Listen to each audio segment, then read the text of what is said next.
Endelea na ule ujumbe ambao Mungu amepatia siku ya leo. Sijapata sana.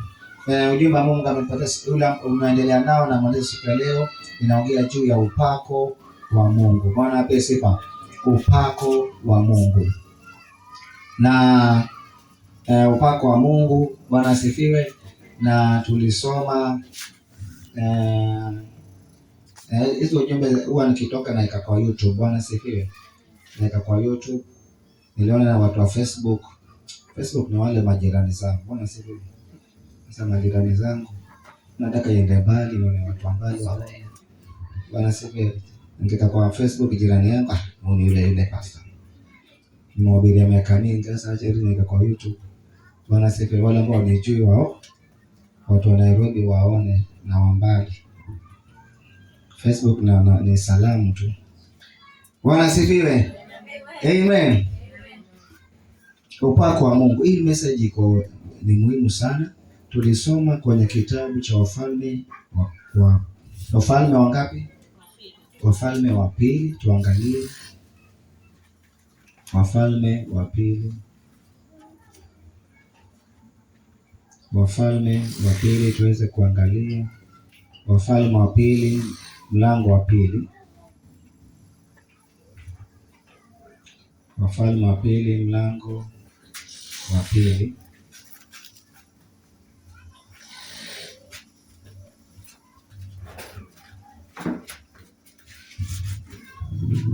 Second Kings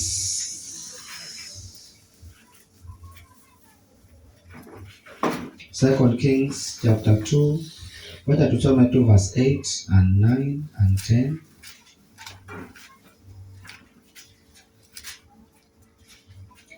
Inasema hivi.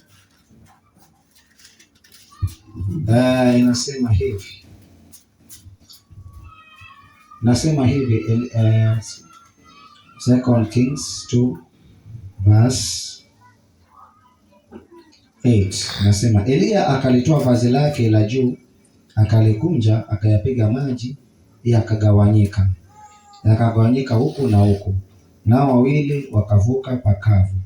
Hata ikawa walipokwisha kuvuka, Elia akamwambia Elisha kwamba kwangu lolote utakalo nikutendee kabla sijaondolewa kwako. Elisha akasema, na kuomba sehemu maradufu ya roho yako na iwe juu yako. Akasema, umeomba neno gumu, lakini ukiniona nitakapoondolewa kwako utalipata. La huko niona ulipati. Bwana pesa. Kwa hivyo tunaona mazungumzo kati ya Elia na Elisha, baba na mtoto wake wa kiroho. Amen.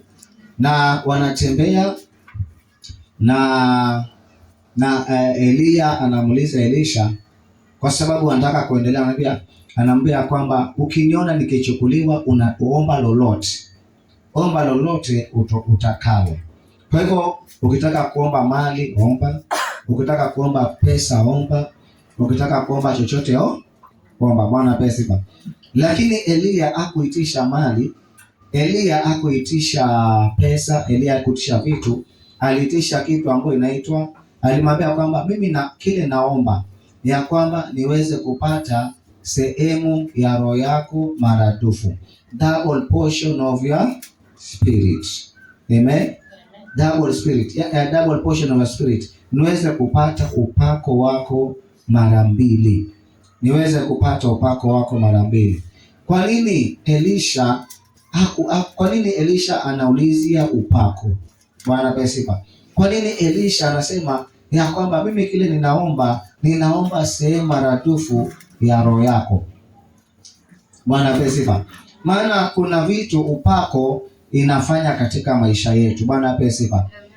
Nimeangalia kwenye Biblia nikaona kwamba wale watu Mungu aliwatumia, kitu cha kwanza aliwapatia upako wake. Bwana pesipa. Kitu cha kwanza upako kupatia kibali. Bwana pesipa. Mtu akiwa na upako huwezi ukawa na upako na ukakataliwa kuingia popote. Upako ni kama vile visa. Bwana pesipa. Ukiwa na upako unaweza kuingia mahali. Bwana pesipa. hata uwe umesoma au hujasoma, ukiwa na upako, amen, ukiwa na upako, yani upako inakufanya kwamba inakupatia neema nyingine. Bwana apewe sifa. Haleluya. Upako. Kwa hivyo kama kuna kitu kikubwa ambacho tunahitaji ni upako. Kwa nini upako? Maana upako ndio unaleta mali, upako ndio unaleta pesa. Bwana apewe sifa. Hakuna mtu ambaye hakuna upako na hana pesa, hakuna.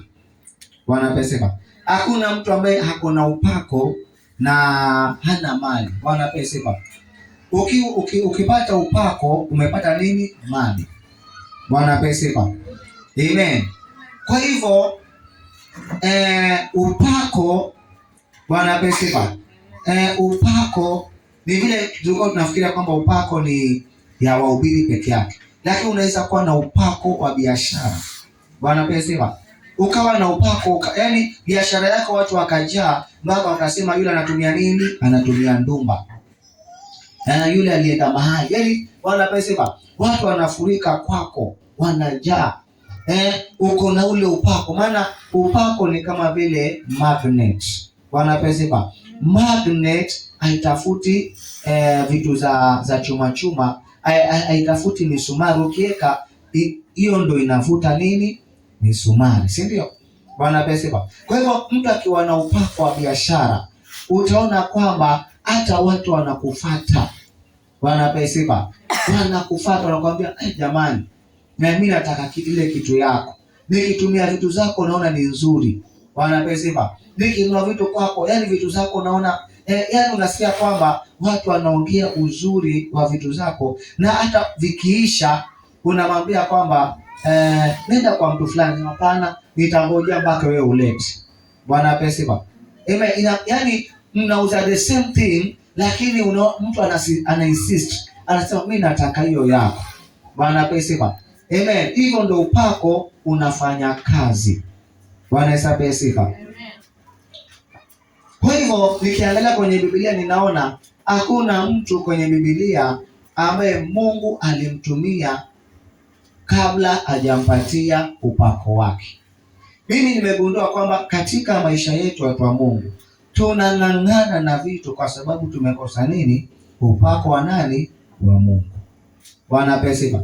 Tunang'ang'ana kutafuta wateja maana tumekosa upako. Bwana apewe sifa. Mbona unabembeleza customer? Amen, unabembeleza, unafanya nini? Lakini ukiwa na upako wa Mungu utashangaa tu watu wanafanya nini? Watu wanakuja, watu wanakufuata. Bwana apewe sifa. Wanataka tu vitu zako kwa sababu ziko na utofauti na zale ya wale watu wengine. Bwana apewe sifa. Kwa hivyo Elia alisema mimi kile naomba nipate upako wako. Mara ngapi? Mara 2. Inamaanisha kwamba upako uko na kiwango.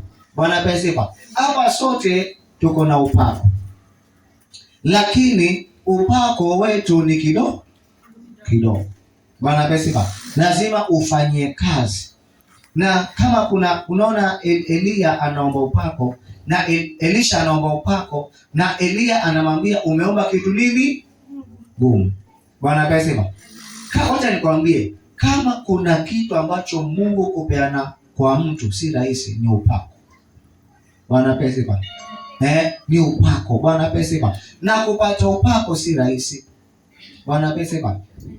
Kupata upako si rahisi, lakini ukipata ule upako, amen, basi hautang'ang'ana tena. Amen.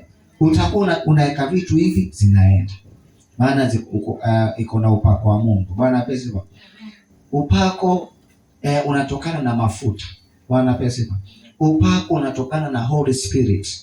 Amen. Roho Mtakatifu anatupaka. Anakupatia upako wake. Amen. Bwana asifiwe.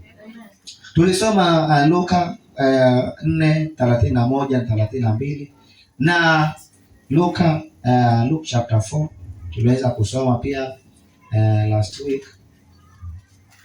Luke chapter 4 verse 31 and 32. Luke chapter 4 verse 31 and 32 inasema, akashuka mpaka Kapernaum, mji wa Galilaya, akawa akifundisha siku ya Sabato. Wakashangaa mno kwa mafundisho yake, kwa kuwa neno lake lilikuwa na uwezo. Amen. Kwa hiyo maandiko nasema ya kwamba Yesu akawa akifundisha. Yesu akawa akifundisha. Na wakati Yesu alikuwa akifundisha, maandiko nasema mafundisho yake yalikuwa tofauti. Bwana pesa. Hapa kwa nini kuna waimbaji? Kuna waimbaji wa Kikamba, si ndio? Kuna waimbaji wanaimba nyimbo za Kijaluo, si ndio? Kuna waimbaji wanaimba nyimbo lugha tofauti, si ndio? Bwana pesa. Ni nani hapa ushaipenda nyimbo ya mtu ambaye si kabila lako, lakini unasikia nyimbo hauelewi, lakini unasikia ni kama iko na message? Bwana pesa. Hiyo ndio upako. Amen. Hiyo ndio upako. Yaani nyimbo ya mtu wa kabila nyingine hauelewi, lakini unasikia ya. Bwana pesa.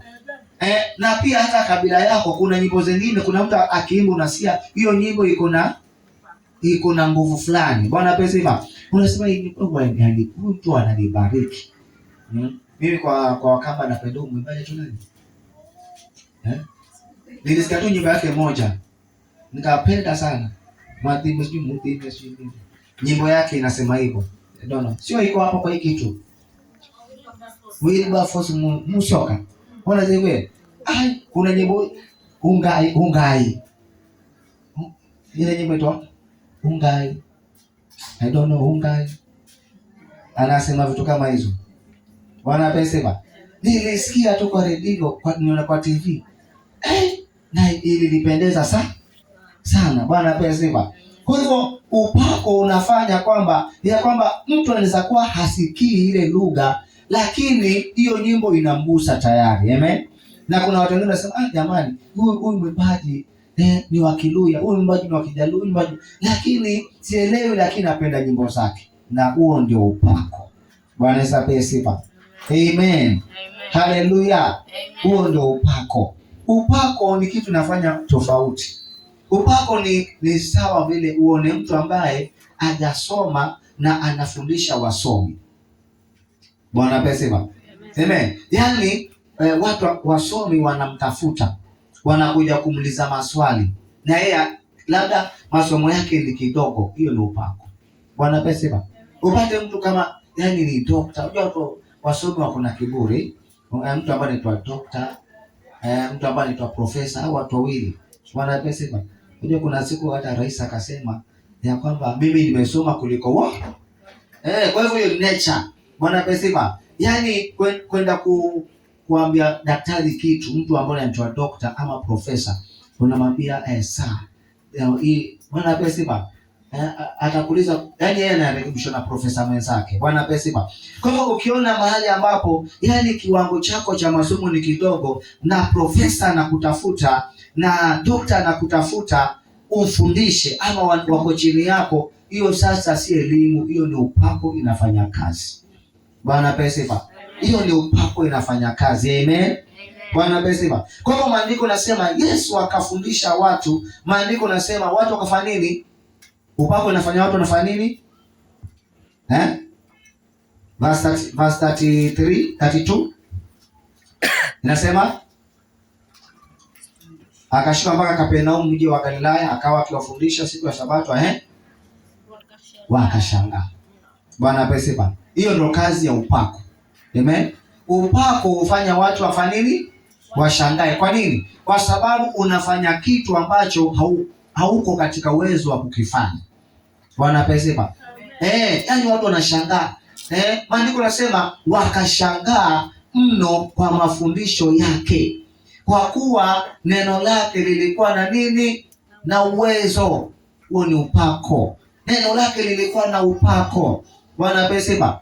Mimi nataka niweze kuchallenge kama ni mwimbaji. Tamani kuimba katika upako wa Mungu. Bwana pesa. Unajua unaweza tu kuimba na watu wanapona. Bwana pesa. Unaweza kuimba tu na ile nyimbo zako mtu yani hata mhubiri hajakuja na mtu tayari ashabarikiwa. Bwana pesa. Amen. Tamani chochote unachofanya, usifanye tu kimwili, ukifanye kiwe na upako wa Mungu. Tunang'ang'ana kwa sababu tunafanya vitu hazina upako. Bwana pesa. Unafanya kitu lakini haina upako. Unaimba lakini haina upako. Ninahubiri lakini haina upako. Bwana pesa. Lakini ukifanya kitu ambacho kiko na upako, yani unaona kwamba kinagusa moyo wa mtu, kinabadilisha. Mahubiri yangu hawezi badilisha. Bwana pesa. Lakini mahubiri akiwa na upako yanabadilisha.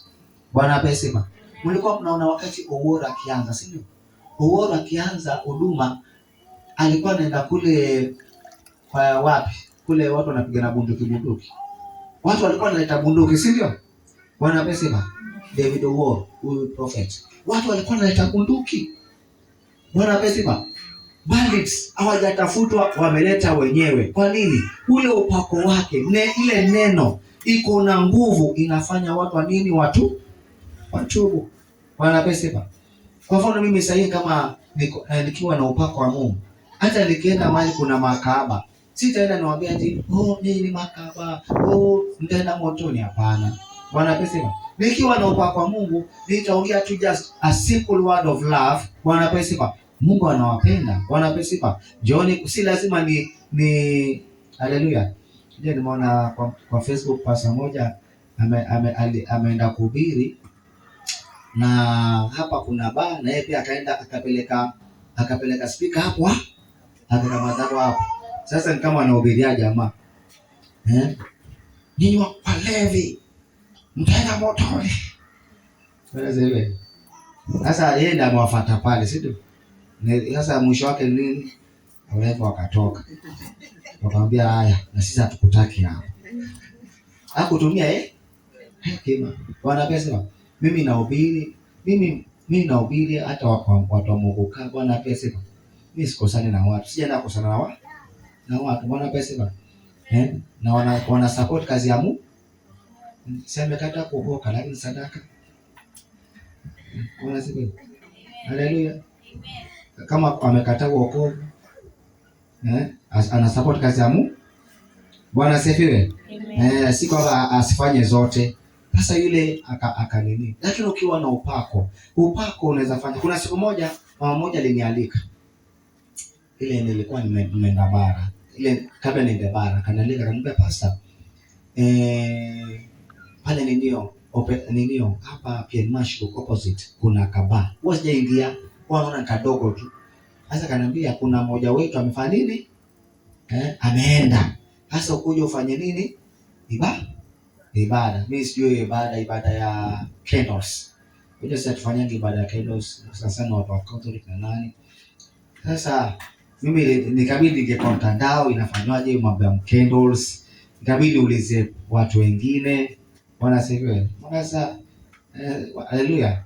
So haleluya. Nikaenda. Bwana sifiwe. Haleluya. Si mimi nimeenda kufanya ibada yao. Si ndio? Kwani mimi niko na shida na mambo yao? Si nikimaliza haleluya. Kwani ninawafanyia bure? Shida yao, watabaki na mambo yao. Mimi nikimaliza mkucho. Shua. Bwana sifiwe. Nikaenda, kafika wakachanga na wanachanga. Walevi. Wanachanga walikuwa kidogo tu, nikasikia ni 10,000. Sasa tuiache hapo. Tuache 10,000 na 100. Na usemi tupeleke 15. Yaani 20 to 20. 20 to 30. Hao hawaendi ati nusu hii baki hiyo. Bwana sio kachanga wakamaliza. Then wakaniita nikahubiria, lazima nikahubiria. Haya nikawafanyia hiyo mambo yao ya candles. Nikafanya, nikaona hata kuna Wakatoliki nikaona vile wanafanya ndio mimi nafanya, maana wanajua zaidi kuliko. So tukamaliza. Lakini nilipoenda nyumbani bana. Bwana mmoja akanipigia simu, maana nilipeana namba zangu. Akanipigia, akaniambia, "Pastor, hiyo neno ulihubiri. Pastor, nataka kuacha ulevi." Bwana asifiwe. Huyu bwana alinisumbua na simu. Akasema hata kuna sadaka nataka nikutumanie. Bwana sifiwe. Kuna sadaka nataka utakuja lini? Bwana sifiwe. Lakini baadaye tena kama shetani alimpitia tena akamletesha juu. Maana niliporudi na yeye sasa nilikuwa simjui na hakunipigia, nikajaribu kumpigia hashiki. Lakini yani kusema ya kwamba hiyo neno iliwagusa. Bwana ape sifa. Amen. Kwa hivyo nataka ni watu wa Mungu. Ni kwa nini saa hii nyimbo hazina nguvu? Kwa nini saa hii mahubiri hayana nguvu? Bwana ape sifa. Ni kwa sababu tumekosa kutafuta upako wa nani? Wa Mungu. Bwana ape sifa. Vitu zetu hazina upako. Bwana ape sifa. Nyimbo zetu hazina nini? Upako. Ukiwa na upako watu watakutafuta, hautatafuta watu. Bwana ape sifa. Ukiwa na upako wa kusuka, watu watakutafuta na watakupigania. Jamani, nataka wewe ndio usuke. Jamani, nataka wewe ndio unihudumie. Ukiwa na upako wa kupika, Bwana ape sifa, utapika chakula. Bwana amen. Bwana ape sifa. Yaani kila mtu atakuwa anakutaka wewe kwa hoteli yake. Jamani, wewe ndio nakutaka. Kwa nini? Ile kazi yako iko na upako wa Mungu. Bwana ape sifa. Amen, watu wa Mungu. Amen. Kwa hivyo mtu ambaye ako na upako kwa kitu fulani hawezi kosa kazi. Amen. Si hata nyinyi hapa mko mnajua mtu anasema fundi. Kuna fundi fulani. Ona yule mzee alikuwa anatengeneza